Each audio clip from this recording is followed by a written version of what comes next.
વરસાદમાં ગરમા ગરમ કઢી ભાત ખાવાની મજા જ કંઈક અલગ હોય છે. એટલા માટે આજે હું બનાવું છું કઢી ભાત. તો કઢી માટે અહીંયા હું મીઠો લીમડો તોડી રહી છું. આ મીઠો લીમડો છે મેં 3-4 મહિના પહેલાં વાવ્યો હતો, જે અત્યારે અવળો થઈ ગયો છે. કઢી ભાત બનાવવામાં છે આપણે ચણાનો લોટની જરૂર પડે છે. તો અહીંયા મેં જે ગાય છાપ બેસન આવે છે એ ચણાનો લોટ લીધો છે. અહીંયા મેં 2 ચમચી જેટલો ચણાનો લોટ લીધો છે.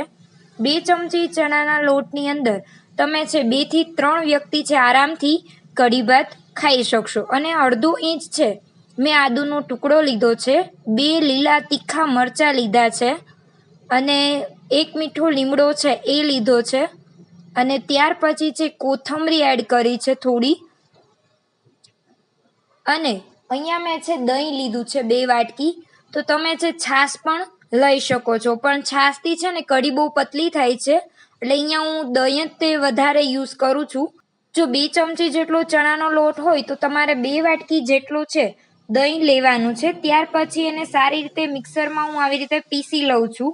કેમ કે આ રીતે જો આપણે કરીએ ને તો જે મીઠો લીમડો, આદુ, મરચાં બધું છે આપણે ખાઈ શકીએ, એમાં પણ વિટામિન હોય છે. જો આપણે ઉપરથી બધું એડ કરીએ છીએ તો આપણે સાઈડમાં એ બધું કાઢી નાખતા હોય છે, એટલે હું આવી રીતે જ કઢી બનાવું છું. જે આપણે મિક્સરમાં બ્લેન્ડ કર્યું હતું સારી રીતે, એને છે હું તપેલીમાં એડ કરી દઉં છું. ત્યાર પછી એમાં છે હું 1 ગ્લાસ જેટલું પાણી છે એ એડ કરીશ. તમે જે છાશમાં કઢી બનાવો છો અને દહીંમાં કઢી બનાવો છો એમાં ઘણો બધો સ્વાદમાં ફેર પડે છે. એટલે જો તમે દહીંમાં આ રીતે કઢી બનાવશો તો એનો ટેસ્ટ છે બહુ જ તે સારો એવો આવશે. ત્યાર પછી તમે જે પ્રમાણે મીઠું ખાતા હો એ પ્રમાણે આપણે મીઠું એડ કરીશું. અને 1 ચમચી જેટલો છે ગોળ એડ કરવાનો છે. અમે જનરલી છે ખાંડ વધારે યુઝ નથી કરતા, એટલે ગોળ જ ખાઈએ છીએ. આપણે ગેસની ફ્લેમ છે એ સ્લો રાખીશું, કેમ કે કઢી છે એ જલ્દી ઉભરાઈને બહાર આવી જાય છે, એટલે ગેસની ફ્લેમ તમારે અહીંયા સ્લો રાખવાની છે. હવે આપણે ભાત બનાવવાની તૈયારી કરીએ. તો અહીંયા મેં છે 2 વાટકી જેટલા ચોખા લીધા છે. 2 વ્યક્તિ માટે 2 વાટકી ચોખા છે ઇનફ છે. ત્યાર પછી તમારે ચોખાને છે સારી રીતે ધોઈ અને આપણે છે 15 થી 20 મિનિટ જેવું છે પલાળીને ચોખાને રાખી દઈશું. હવે કઢી જોઈએ આપણે તો સરસ મજાની ઉકળી ગઈ છે. કઢી જ્યારે આવી રીતે ઉકળી જાય ને ત્યારે જ તે તમારે એનો વઘાર કરવાનો છે. તો વઘાર છે તેલથી પણ કરી શકો છો અને ઘીથી પણ કરી શકો છો. અહીંયા હું ઘીથી વઘાર કરું છું. 1 ચમચી જેટલું મેં અહીંયા ઘી લીધું છે. અને ઘી ગરમ થાય એટલે એની અંદર આપણે છે રાઈ એડ કરીશું. ગેસની ફ્લેમ છે તમારે સ્લો જ રાખવાની છે, બહુ હાઈ ફ્લેમ ઉપર છે વઘાર નથી કરવાનો, નહીંતર આપણો વઘાર છે એ બળી જશે. હવે આપણે એડ કરીશું જીરું અને મેથીના દાણા. મેથીથી પણ કઢીનો ટેસ્ટ છે બહુ જ સારો એવો આવે છે. 1 ઇંચ જેટલો છે તજ લેવાના છે અને 4-5 નંગ છે લવિંગ લેવાના છે. ત્યાર પછી તમાલપત્રના જે પાન આવે છે એ 1 પાન મેં અહીંયા એડ કર્યું છે. અને 1 પિંચ જેટલી થોડીક મસ્તી છે હિંગ એડ કરીશું. ત્યાર પછી આ રીતે આપણે છે કઢીમાં છે વઘારને રેડવાનો છે અને સારી રીતે કઢીનો વઘાર છે એ કરી લઈશું.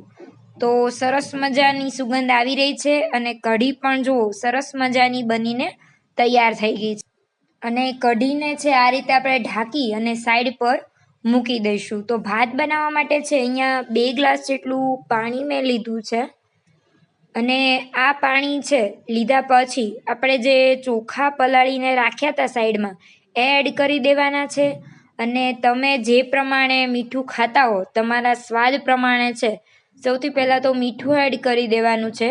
અને લગભગ 15 થી 20 મિનિટ જેવું છે અને ધીમા ગેસે તે ભાતને ચડવા દઈશું.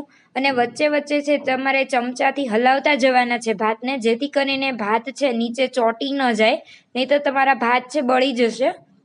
તો 15-20 મિનિટ પછી આપણે છે ચોખાના દાણાને આ રીતે દબાવીને જોઈ લેવાના છે કે બરાબર ચડ્યા છે કે નહીં. તો બરાબર ચડી ગયા છે. તો હવે છે આ ભાત તૈયાર છે. તો આપણે એનું પાણી છે અલગ કરી લઈશું. અને કહેવાય છે કે ભાત ઓસાવવા, તો આપણે ભાતને છે ઓસાવી લઈશું.